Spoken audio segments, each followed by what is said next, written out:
अमेरिकी राष्ट्रपति Donald Trump की नई टैरिफ पॉलिसी से दुनिया भर के बाजारों में हड़कंप मचा हुआ है। सभी देश अपनी अपनी तरह से इससे निपटने की कोशिशों में जुटे हैं ताकि ट्रंप की टैरिफ पॉलिसी की वजह से उनके देश को ज्यादा नुकसान न उठाना पड़े।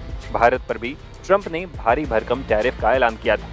इसके असर को लेकर देश में हलचल तेज है। दूसरी तरफ भारत सरकार भी ट्रंप प्रशासन से आर्थिक मोर्चे को लेकर लगातार बातचीत कर रही है। इसी बीच विदेश मंत्री एस जयशंकर ने इस मामले पर पहली बार अपना पक्ष रखा है।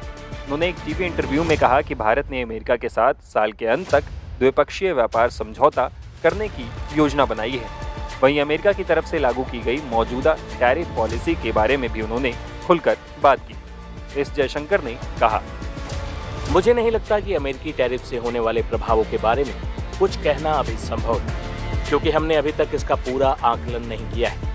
लेकिन हमारी रणनीति बहुत स्पष्ट रही है, वो ये कि हम शुरुआत से ही ट्रंप प्रशासन के साथ इन मुद्दों पर बातचीत करेंगे। ये बातचीत दोनों तरफ से बहुत खुलकर और रचनात्मक तरीके से की गई। हमने एक आपसी सहमति बनाई कि इस साल के अंत तक एक द्विपक्षीय व्यापार समझौता करने की कोशिश की जाएगी। जहां तक मेरी जानकारी है, ट्रंप के दोबारा राष्ट्रपति बनने के बाद शायद हम अकेले देश हैं जिन्होंने इस स्तर की सैद्धांतिक सहमति बनाई। सभी देशों पर टैरिफ लगाया गया है तो सभी देश अमेरिका से निपटने के लिए अपनी अलग रणनीति बना रहे हैं। जहां तक हमारी बात है, हमारी रणनीति का एक स्पष्ट लक्ष्य है, वो यह देखना कि क्या इस स्थिति से निपटने के लिए एक द्विपक्षीय समझौते तक पहुंचा जा सकता है। यहाँ मैं आपको बताना चाहूँगा कि लंबे समय से इसी लक्ष्य के साथ हम आगे बढ़ रहे हैं। भले ही मौजूदा हालातों ने गंभीर बातचीत का माहौल बना दिया हो, लेकिन अगर आप ट्रंप प्रशासन के पहले कार्यकाल को देखेंगे तो उस दौरान भी हम एक ट्रेड डील को लेकर बातचीत कर रहे थे, लेकिन वो डील नहीं हो सकी थी। बाइडेन प्रशासन ने भी द्विपक्षीय समझौते से परहेज किया और फिर IPEF की दिशा में काम हुआ।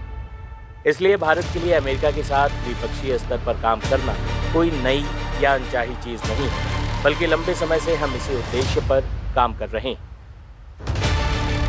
बता दें कि 2 अप्रैल को अमेरिकी राष्ट्रपति डोनाल्ड ट्रंप ने लिबरेशन डे घोषित करते हुए कहा था कि अमेरिका अब अपने अधिकांश व्यापारिक साझेदारों से कम 10% टैक्स वसूलेगा। जिन देशों के साथ अमेरिका का व्यापार घाटा है, उनके लिए ये दर और भी अधिक होगी। ट्रंप ने भारत पर भी 26% का रेसिप्रोकल टैरिफ लगाया है।